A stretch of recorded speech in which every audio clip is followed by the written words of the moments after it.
বাড়িতে সন্ধ্যে 6টা থেকে 8টার মধ্যে রামমেলার উদ্দেশ্যে ভক্তি করে প্রতীক প্রজ্বলন করিয়ে 500 বছরের দীপাবলি পালন করুন। আজ এই ঐতিহাসিক দিনটি আমাদের গর্বের জন্য আপনারা নিজের নিজের বাড়িতে কষ্ট করে প্রতীক প্রজ্বলন করিয়ে 500 বছরের দীপাবলি পালন করুন।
আপনাদের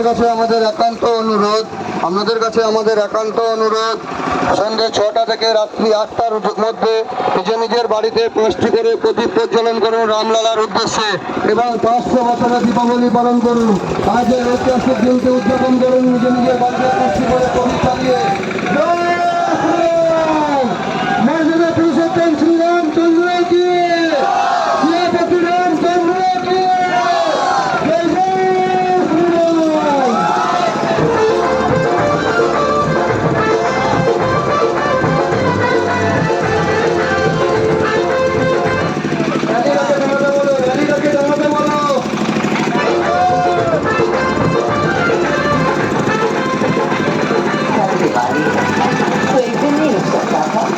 दिवाली के घर से पूछो तो